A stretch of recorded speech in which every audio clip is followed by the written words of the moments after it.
청취자 여러분 안녕하십니까. 전혀 다른 세상을 꿈꾸는 2013 꼴통경제 진행자 한국진보연대 정책국장 한선보입니다. 우리사회연구소 연구원 백남주입니다. 네, 꼴통경제 2013년 33번째 시간입니다. 이번 주에는 최근 발표된 미국의 9월 고용지표와 이 양적 완화 축소 전망에 대해서 살펴보고요. 다음으로 최근 다시 나타나고 있는 이 환율 관련한 이 문제들에 대해서 살펴보도록 하겠습니다. 미국은 연방정부 폐쇄와 디폴트 위기를 미봉책을 통해서 이 내년 초로 미뤄놨는데요. 다시 양적 완화 축소 시기를 두고 말들이 나오고 있습니다. 아무래도 이 연방정부 폐쇄라는 큰 사건이 있었던 만큼 이 양적 완화 축소 시기가 뒤로 밀리지 않겠냐 이런 전망이 많은데요. 그리고 미국이 출구 전략을 가늠하는데 가장 크게 보고 있는 게 이제 실업률 수치와 고용 상황이죠. 그래서 이번 시간에는 이 미국의 고용 현황과 양적 완화 축소 전망에 대해서 살펴보겠습니다. 백남주 연구원, 원래 10월 초에 발표됐어야 될 미국의 9월 고용 지표가 이 연방정부 폐쇄로 인해서 미뤄지다가 지난주에 발표가 됐었는데요. 내용을 먼저 좀 소개해 주시죠. 네, 미국 시간으로 22일에 미국 노동부에서 9월 고용지표를 뒤늦게 발표를 했는데요. 전반적으로 부진한 모습을 보였습니다. 9월 중에 비농업 취업자 수가 전월 대비 14만 8천 명 증가에 그친 것으로 나타났죠. 이게 8월 달에는 한 달 사이에 새로운 일자리가 19만 3천 개 늘어났었는데 그에 비해서는 일자리 증가폭이 많이 줄어든 거라고 보시면 될 것 같습니다. 네, 이 고용지표를 보면 맨날 이제 전월 대비 15만 명, 또는 20만 명, 이렇게 늘어났다, 이런 통계들이 나오는데요.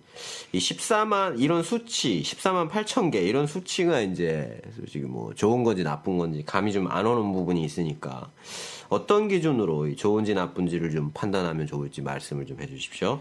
네, 현재 미국의 경우에 노동시장에 새롭게 유입되는 인구가 한 월당 평균으로 한 20만여 명 정도 되는 상황이라고 합니다. 그래서 이 20만 명이 새롭게 일자리를 구해야 한다는 건데요. 그리고 현재 미국의 고용률이 한 58%에서 59% 정도 사이에서 왔다 갔다 하고 있는데 계산의 편의를 위해서 현재 미국의 고용률이 60%라고 해보죠. 그러면 새롭게 노동시장에 진입하는 인구가 20만 명인 상황에서 고용률이 60%를 유지하려면 최소한 일자리가 12만 개가 새로 생겨야 된다는 수치가 나오는 거죠. 그래서 현재 상황을 유지하기 위해서 필요한 일자리가 12만 개 정도다라고 이렇게 생각하시면 될 것 같네요. 그에 비해서 12만 개보다 더 많이 늘어야지 일자리가 상황이 나아지는 거지 않습니까? 예를 들면 10만 개 늘어났다 일자리가. 이렇게 되면 10만 개가 늘어난 것처럼 보이지만 일자리가 상황은 더 나빠지는 거죠. 이렇게 보면 될 것 같고요. 그런 상황에서 9월달 같은 경우가 14만 8천 개 정도 일자리가 늘어난 거니까요. 회복을 보이고 있긴 한데 그렇게 큰 상승폭으로 일자리가 늘어나고 있다고는 보기가 어려운 이런 상황이라고 보시면 될 것 같습니다. 네, 현재 상황을 유지하기 위한 일자리가 12만 개라고 하셨는데요. 지금 상황은 좀 경제 위기를 겪으면서 고용 사정이 상당히 안 좋아진 상황이지 않습니까? 네, 그렇죠. 이 부분을 고려해야 되는 게 더 큰 문제인데요. 현재 미국이 불황 이전에 비해서는 일자리가 약 900만 개 가량이 밑돈다라고 이야기가 되고 있습니다. 그래서 현황 유지를 위해서 필요한 일자리가 12만 개고 9월에 늘어난 일자리가 14만 8천 개니까요. 추가로 개선된 일자리라고 할 수 있는 거는 2만 8천 개 정도 되는 거죠. 그래서 좀 편하게 보기 위해서 약 3만 개 정도 고용 개선 효과가 나타났다 이렇게 본다면 이 속도로 위기 이전으로 900만 개 일자리를 다 채우는 데는 고용 상황 그 수준으로 그대로 돌아가는데 약간 25년 정도가 이렇게 걸리게 된다는 결론이 나오게 됩니다. 네. 물론 이 속도가 유지될지 아니면은 경기가 더 좋아져서 이게 더 늘어날지 나빠질지에 따라서 좀 달라지겠지만 어쨌든 미국은 장시간의 이 고용 침체 국면을 좀 통과할 수밖에 없어 보이는군요. 예, 그러면은 이제 9월 고용 현황과 관련된 이야기를 좀 더 해주시죠. 네, 이제 민간 부분에서는요, 취업자 수가 12만 6천 명 증가했는데요. 8월 달에는 이 민간 부분에서 일자리는 16만 1천 명이 이렇게 늘어났습니다. 그에 비해서는 증가폭이 상당히 많이 줄어든 이런 상황이고요. 정부 부분 같은 경우에는 취업자 수가 2만 2천 명 증가를 했는데요. 이 역시 이제 8월 달에 3만 2천 명 증가한 것보다는 좀 증가폭이 감소를 한 거죠. 실업률의 경우는요, 8월에 비해서 0.1%포인트 하락한 7.2%를 기록을 했는데요. 이 실업률 수치는 2008년 11월 이후에 4년 10개월 만에 가장 낮은 수준을 지금 기록을 하고 있습니다. 네, 일자리 증가폭은 줄어들었는데 이 실업률은 또 다소나마 좀 떨어진 이런 상황이군요. 뭐 요즘 실업률은 다 그런 것 같은데, 좀 설명을 좀 해주시죠. 네, 저희가 이제 28회 때 이제 리먼 파산 5년 이렇게 해가지고 한번 미국 경제 현황과 한국 경제 현황을 쭉 한번 훑어드린 적이 있었는데요. 그때도 한번 나왔던 이야기인데, 이제 노동시장 참가율이 8월과 같은 63.2%에 이제 머물고 있는데요. 그래서 구직 활동이 침체해 있는 상황이기 때문에 이런 식의 현상들이 나타나고 있습니다. 이제 현재 노동시장 참가율이요. 1978년 8월 이후에 무려 이제 35년 만에 최저 수준을 지금 기록하고 있는데요. 보통 이제 통계상의 실업자라고 하는 이제 부분은 일자리를 구하려고 노력을 하는데도 일자리를 구하지 못하는 사람, 이렇게 이제 정의를 하고 있습니다. 그래서 일자리를 찾으려고 하지 않는 사람들은 통계에서 제외되는 거죠. 그런데 이제 장기간에 이제 경기 둔화가 되고 있지 않습니까? 아직 위기 국면이고요. 그런 상황에서 일자리를 찾고 계속 노력을 해도 일자리를 찾지 못하니까 포기해버리는, 이제 아직 구직 활동을 아예 해버리지 않는 이런 사람들이 늘어나고, 그에 따라서 이 사람들이 실업 통계에서 빠지고 있는 이런 현상이라고 보시면 될 것 같습니다. 네. 일단은 뭐 일자리 증가 숫자를 좀 살펴봤고요. 근데 숫자도 숫자지만 이 고용의 질도 중요한데요. 이 질적인 측면은 좀 어땠습니까? 네, 이제 뭐 고용의 질도 악화되고 있습니다. 9월 중에 노동자들의 이제 시간당 평균 임금이 0.1% 증가했고요. 그래서 8월에는 이게 0.3% 정도 증가를 했는데 거기에 크게 못 미치는 이런 수치로 나타났고, 평균 노동 시간도 이제 34.5시간을 기록을 했는데요. 8월과 같은 수준에 이제 개선되지 않고 8월과 같은 수준에 머물러 있습니다. 또한 이제 2008년 경제위기 이전에는요, 10%대 수준에 머물던 장기 실업자, 그러니까 여기서 말하는 장기 실업자는 실업 기간이 27주 이상 되는, 적어도 한 6개월 이상 이렇게 쉰 사람들을 말하는데요. 이 장기 실업자 비중이 위기 이전에는 한 10% 정도, 이렇게 실업자 중에 이렇게 10% 정도가 장기 실업자였는데 이게 큰 폭으로 상승을 합니다. 그래서 최근 들어서는 이게 40% 내외의 높은 수준을 유지하고 있고요. 임시직 비중도 위기 이전에는 약 이제 전체 일자리 중에 임시직 비중이 16에서 17% 정도를 기록하고 있었는데, 위기 이후에는 이게 19%까지 이렇게 상승해 있는 상황입니다. 그래서 장기 실업자 비중이나 임시직 비중은 최근 뭐 언론이나 이런 데 보시면 미국 고용 시장이 조금씩 회복되고 있다 이런 이야기들이 많이 나오고 있음에도 불구하고 전혀 개선되는 모습을 보이고 있지 않는 게 지금의 현황이고요. 특히 임시직 비중의 경우에는 2013년 들어와서는 계속 다시 늘어나고 있는 이런 모습을 보이고 있습니다. 그래서 이제 뭐 늘어나는 일자리가 임시직 위주의 질이 좋지 않은 일자리다, 이런 평가를 이제 대부분 내리고 있는 상황인 거죠. 네. 한편으로는 이게 이제 9월 달 수치니까 이 10월부터 있었던 이 연방정부 폐쇄와 이 디폴트 위기 문제가 이게 반영이 되지 않은 수치인 것 같은데요. 그렇습니다. 이게 그래서 10월 고용 지표는 뭐 당연히 더 악화될 것으로 이렇게 전망해 볼 수 있겠는데요. 9월도 9월이지만 이제 더 문제는 10월이라고 이제 이야기가 나오고 있는 거죠.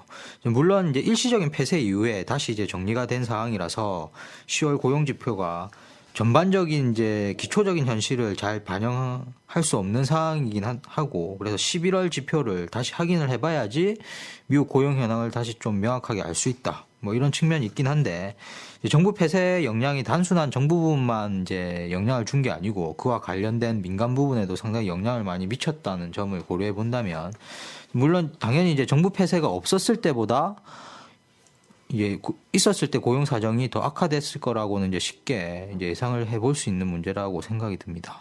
네. 그럼 미국 쪽에서는 이 연방정부 폐쇄로 인해서 10월 고용이 어느 정도 타격을 받을 거다 이렇게 예상을 하고 있나요? 네, 뭐 각종 금융기관들에서 뭐 전망치를 내놓고 있는데요. 지난주에 22일이었던 걸로 기억나는데 이게 백악관 경제자문위원회에서 이제 이 제이슨 퍼먼이라는 이 위원장이 이제 언급을 했습니다. 이 문제에 대해서. 이제 백악관에서 이제 언급이 나온 거니까 상당히 주목을 좀 많이 받았었던 측면이 있는데요. 그래서 이 사람이 뭐라고 이야기를 했냐면 이제 16일간에 걸친 연방정부 이제 업무 정지로 인해서 10월 취업자 수가 이제 연방정부 폐쇄가 없었을 때와 비교해서 12만 5천 명이나 급감을 하고 4분기에 국내 총생산 이제 성장률이 이제 GDP 성장률이 0.2%포인트 낮아질 거다 이렇게 전망을 했습니다. 여기에다가 이제 이렇게 이제 추산을 한 근거는 12일까지의 데이터를 근거로 해서 추정을 했다. 그래서 이후에는 상황이 더 나빠질 수 있다. 이렇게 이야기를 했고요. 뭐 정부 폐쇄가 16일까지 이제 이어진 거잖아요. 그래서 이 사람은 12일까지 데이터를 가지고 평가를 한 거니까 이 추정했던 수치보다 더 악화될 거다. 이렇게 전망을 할 수가 있는 거겠죠. 네. 예, 미 연준에서는 이 출구 전략의 판단 여부를 이 고용 지표를 중심으로 생각을 해오고 있었는데요. 뭐 기준으로 이 실업률 6.5%를 예, 제시하기도 했었고요. 전반적으로 고용 상황이 좋지 않으니까 이 양적 완화 축소라든지 출구 전략 시행 여부는 뭐 아무래도 상당히 뒤로 미뤄지지 않겠는가 이렇게 생각이 되는데요. 네, 그렇습니다. 이 고용 여건도 좋지 않고요.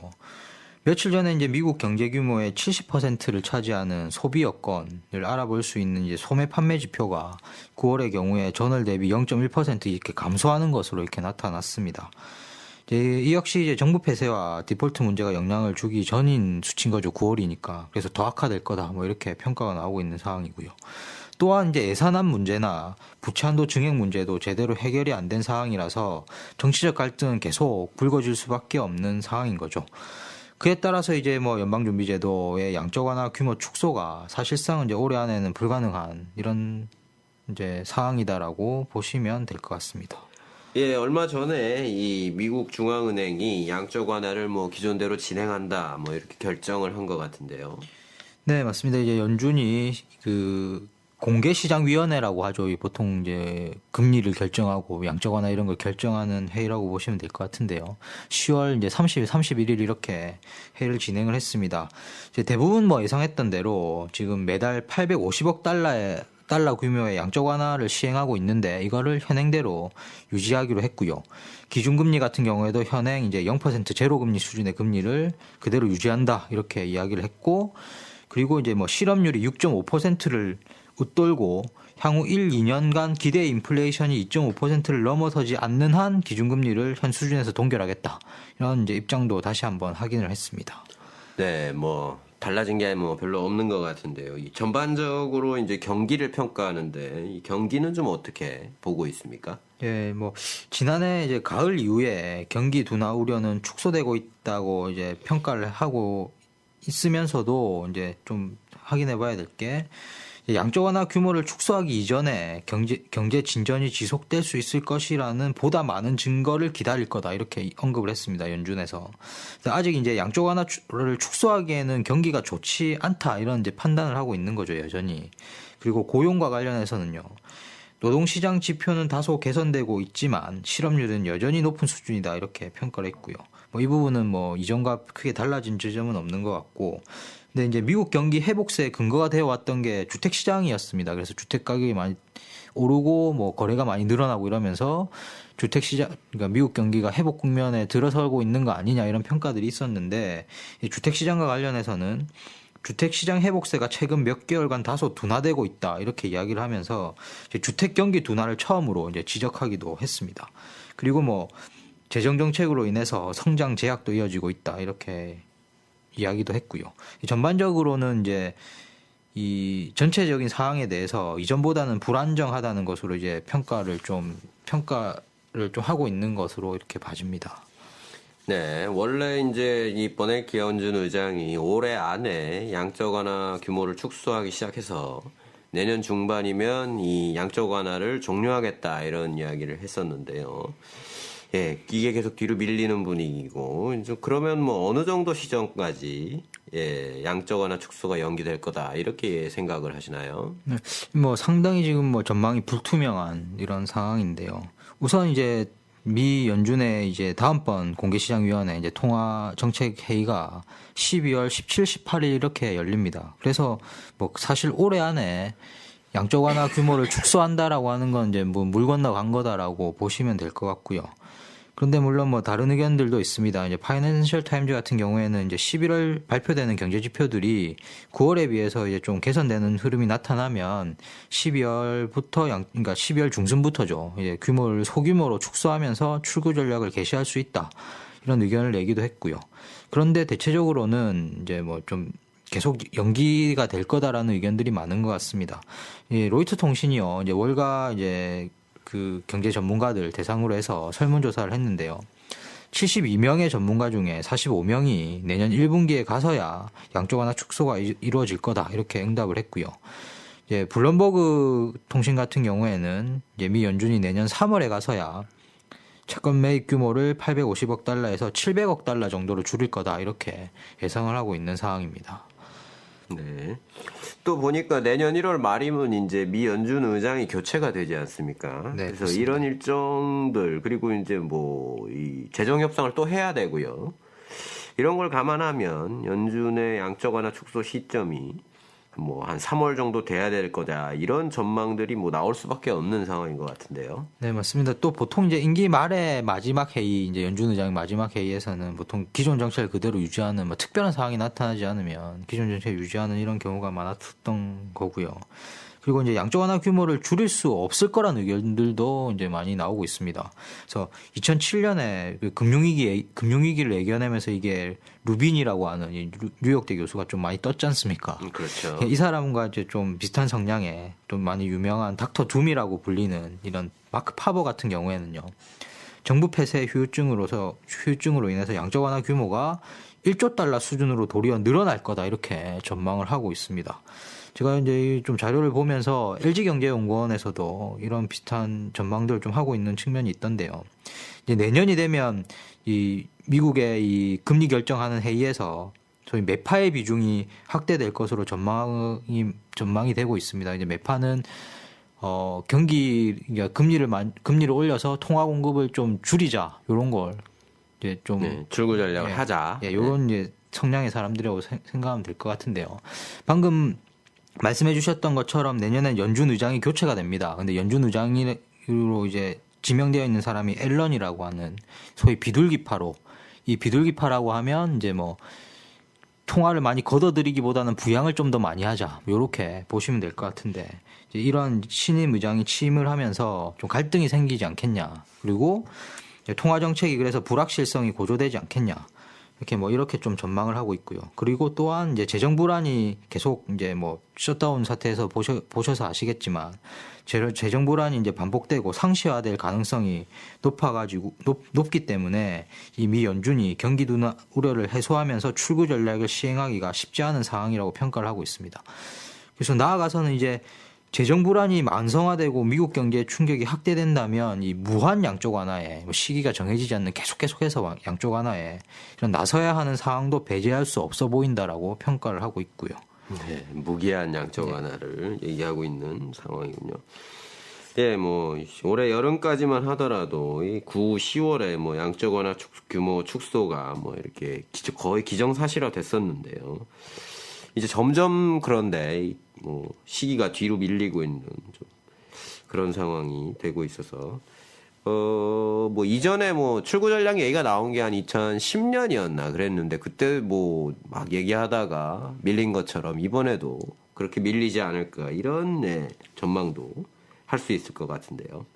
네, 그렇습니다. 이제 양적 완화 축소 시점과 관련해서는 뭐 3월 이야기도 나오고 있고 6월 이야기도 나오고 있고 심지어는 뭐 계속 양적 완화를 유지하거나 그 규모를 늘릴 거다 뭐 이런 전망들도 나오고 있는데요. 뭐 상당 기간 양적 완화가 계속 유지되지 않겠냐 이렇게 좀 봐지고요. 또 하나는 이제 문제는 이런 양적 완화 시점이 지금 상당히 애매해져 있는 거지 않습니까? 언제 끝날지도 모르겠고 언제까지 지속될지도 모르겠고 이런 상황인데 이런 불확실성이 앞으로 더욱 이제 고조될 가능성이 이제 높다는 점이 더 문제인 것 같습니다. 신흥국 폐쇄로 인해서 이제 경제지표 발표가 늦춰지거나 일시적 정부 폐쇄로 인해서 경제지표로 경기를 판단하기가 당분간 쉽지 않은 이런 상황에 놓여 있는 거고요, 지금이.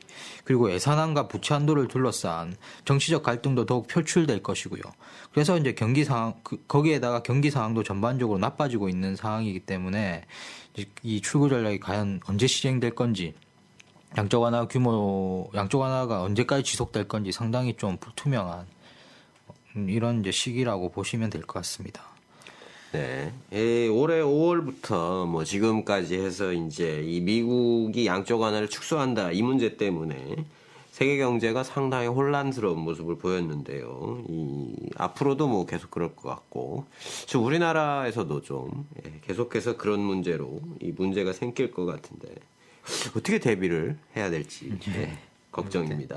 네, 어떻게든 뭐 대비책을 잘 세워야 될 것 같은데요. 일단 양적 완화로 풀린 막대한 돈들이 신흥국 시장으로 흘러 들어가면서 이제 푸는 돈의 규모를 줄인다고 하니까 빠르게 자본이 유출되면서 신흥국 통화 가치가 폭락하고 금리가 급등하는 현상들이 나타났었죠. 당연히 신흥국이 경제가 휘청거리면 뭐 수출로 소위 이제 수출로 먹고 사는 한국 같은 경우에도 경제가 타격이 오는 거고요. 그래서 이 세계 경제에 또 다른 충격을 줄 수 있다는 점에서 일단 뭐 대응책을 차근차근 계속 잘 마련해 나가야 되는 상황인 것 같습니다. 물론 이제 좀 종국적으로는 이 한 나라의 통화 정책으로 이제 소위 이제 미국이죠. 미국의 통화 정책으로 전 세계가 이제 혼란이 조성되고 좌지우지되는 시스템 자체를 바꿔내기 위한 노력들과 모색들도 지속적으로 계속 이어져 나가야 된다라고 생각이 들고요. 네. 9월에 미국 고용 상황은 뭐 좋지 않은 걸로 나왔고 10월은 뭐 더 나빠질 걸로 전망되는 상황, 그리고 이것 때문에 이제 양적 완화 축소 시기는 뭐 더 미뤄질 것으로 보이고 있는 상황이고, 현재는 그 시기가 언제냐를 두고 좀 혼란이 조성되고 있다, 뭐 이런 말씀이었던 것 같습니다. 예, 백남주 연구원 수고하셨습니다. 네, 감사합니다. 네, 이번 시간에는 오랜만에 환율 문제를 한번 다뤄보도록 하겠습니다. 한국장님, 원달러 환율 하락세가 지속되면서 정부가 외환시장에 대규모 개입한 걸로 이렇게 보도가 되고 있습니다. 네, 그렇습니다. 원달러 환율은 지난주 24일 장중 1054.3원을 기록을 하면서 이 연 저점을 깨고 내려왔는데요. 이러면서 이제 정부와 한국은행이 공동으로 구두 개입을 하고 10에서 20억 불 규모의 달러를 매입을 해서 환율을 다시 1060원대로 이렇게 돌려놨습니다.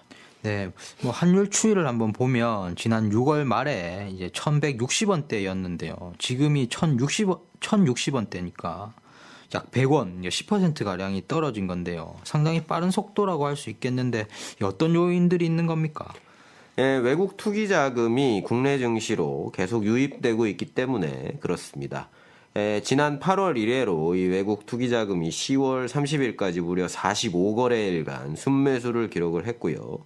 그 규모가 13조 원 수준을 달했습니다.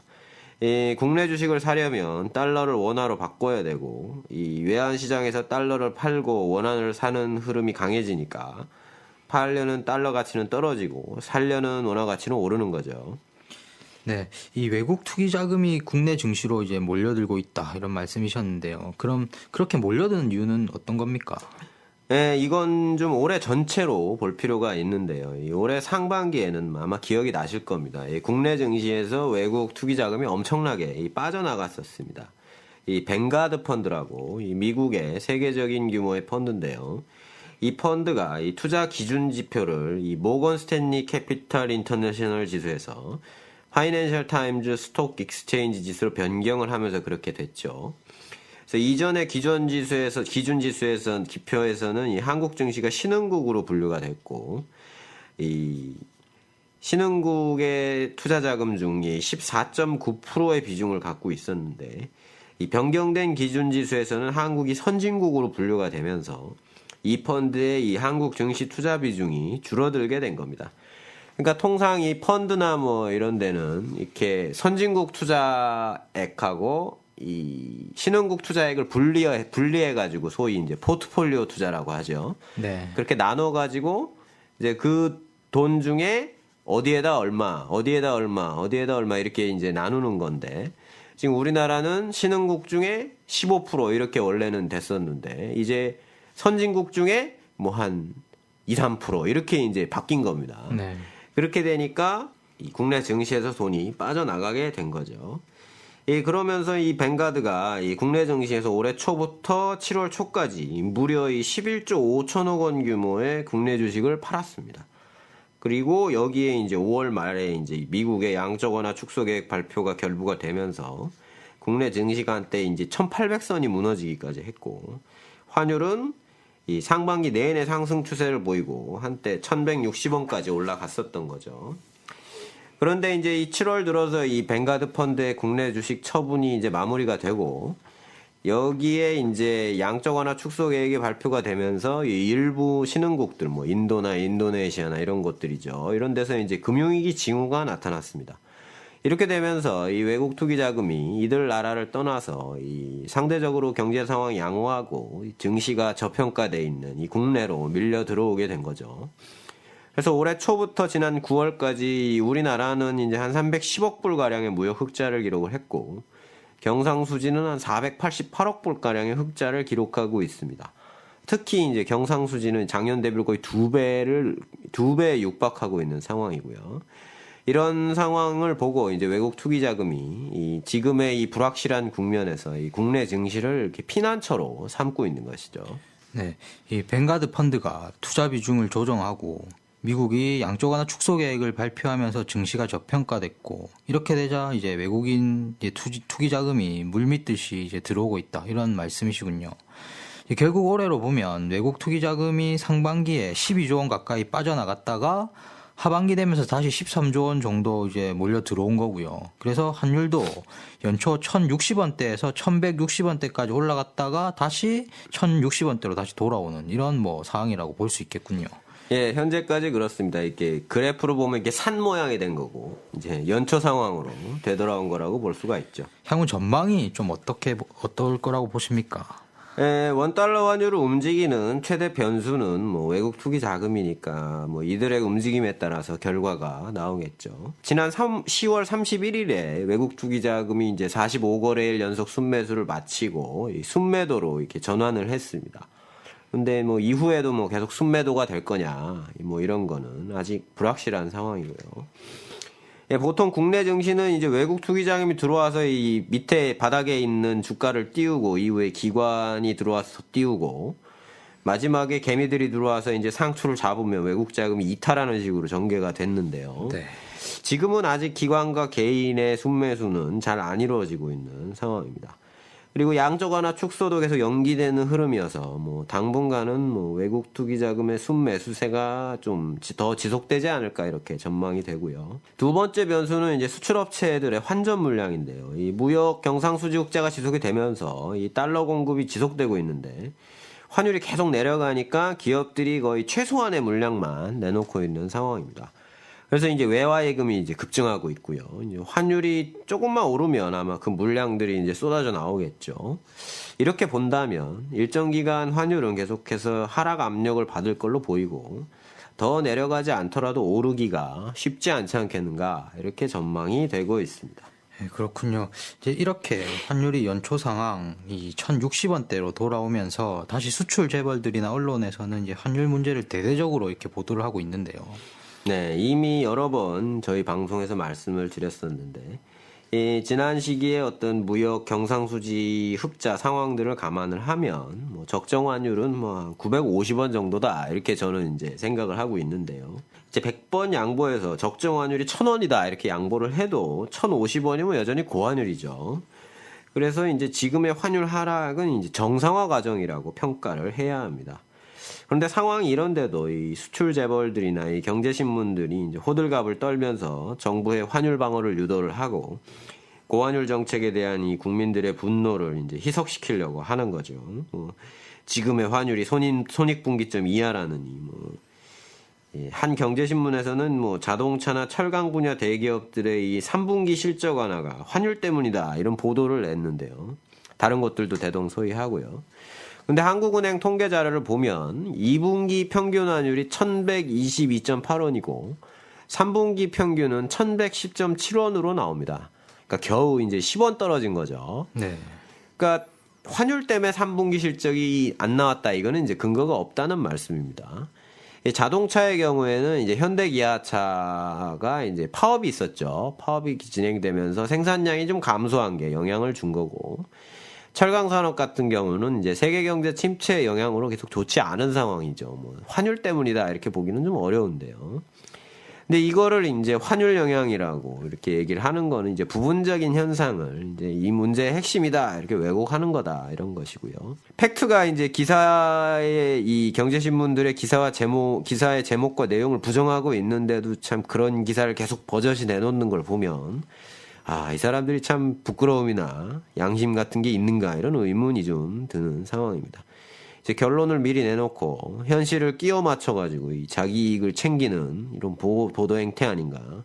그리고 그 결과가 결국 또 정부의 환율 방어로 이어지고 이 국민들의 부를 수출 재벌들로 이렇게 빼앗아가는 이런 결과가 계속 나오고 있는 그런 상황인 것 같습니다. 예, 이 적정 환율이 950원이고 뭐 많이 양보해도 1,000원이라고 보고 지금의 환율 하락은 정상화 과정이고 올해 환율은 연초에 이제 1,060원대에서 상반기 내내 상승세를 보여서 1,160원까지 올라갔었고 이게 다시 제자리로 돌아오는 거다. 뭐 이렇게 정리할 수 있을 것 같은데요. 얼마 전에 이제 미국에서 이제 환율 보고서를 발표해서 정부의 환율 방어를 비판을 했던 걸로 이렇게 보이던데요. 예, 미국은 환율 보고서에서 이 원화가 한 2 내지 2에서 8% 정도 저평가돼 있다 이렇게 지적을 했고요. 외환 보유액도 추가 확충이 필요가 없는데도 계속 증가하고 있고 이게 외환 시장 개입 때문이다 이렇게 주장을 했습니다. 그리고 구체적으로는 뭐 외환 보유액과 하는 선물한 포지션을 통해 추정하는데 올해 1분기에 양쪽 뭐 매수나 매도죠. 이제 개입을 한 걸로 믿고 있고 많은 시장 참가자들이 2013년 초 엔화 약세에 대응하기 위해서 원화 강세 속도를 조절한 것으로 추정하고 있다라고 지적을 했습니다. 뭐 미국이 뭐 전 세계 정상들까지 뭐 도청을 하는 지경이니까 뭐 정확한 정보가 아닐까 이렇게 생각이 들고요. 저희가 뭐 미국의 패권적 행태를 뭐 매우 싫어하지만 뭐 이번 환율 관련해서 뭐 미국의 뭐 주장이 뭐 꼭 틀린 말은 아니다. 뭐 이렇게 볼 수 있을 것 같습니다. 네, 그런데 이게 이 문제에 대해서요, 이제 기획재정부 관계자가 우리가 갈 길을 간다. 뭐 이런 식으로 반응을 보여서 한미 간 뭐 환율 전쟁 우려가 높아지고 있다는 이런 보도도 나오고 있던데요.